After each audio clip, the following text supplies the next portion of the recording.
சீயோன் என்னும் சுவிசேஷியே, நீ உயர்ந்த பர்வதத்தில் ஏறு. சில வேளைகள்ல தேவன் நம்மை உயர்ந்த இடங்களில் கொண்டு போக விரும்புகிறார். ஆனா நாம என்ன செய்யறோம்? இந்த மேன்மை போதும், இந்த உயர்வு போதும், நமக்கு இந்த ஆவிக்குரிய ஜீவித்துல இந்த லெவல் போதும் அப்படின்னு சொல்லிட்டு நம்ம திருப்தி அடைந்து நம்ம கீழே இருக்கிறவர்களாக நாம் காணப்படுகிறோம். ஆனா தேவன் சொல்லுகிறார், நீ மேலே உயர்ந்த பர்வதத்துல ஏறு அப்படின்னு சொல்லிட்டு தேவன் இன்றைக்கு நம் ஒவ்வொருவரையும் நம்மை அழைக்கிறார்.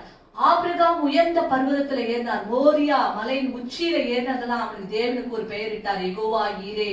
என் தேவைகள் எல்லாம் தேவனுடைய பர்வதத்திலே பார்த்து கொள்ளப்படும் என்று சொல்லி பெயரிட்டார்.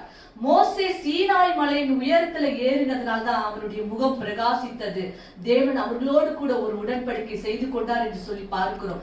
எலியா கர்மேல் பர்வதத்துல ஏறினதால்தான் கர்த்தரே தேவன் என்று அவரால் நிரூபிக்க முடிந்தது.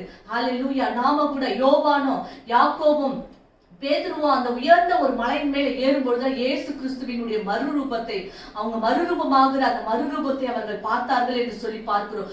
ஒலிவ மலையின் மேல சீஷர்கள் ஏறினதான் கர்த்தருடைய வருகையை குறித்து, கடைசி காலங்களை குறித்து அவர்களால் அறிந்து கொள்ள முடிந்தது. இன்றைக்கு நாம அந்த அனுபவத்துக்குள்ளாய், உயர்ந்த அந்த பர்வதங்களில் ஏறுகிற அனுபவத்துக்குள்ளாய் கடந்து போகும்பொழுது கர்த்தர் நமக்கு பெரிய காரியங்களை செய்கிற தேவனாயிருக்கிறார். பெரிய காரியங்களை, ரகசியங்களை வெளிப்படுத்துகிற தேவனாயிருக்கிறார். ஹல்லேலூயா.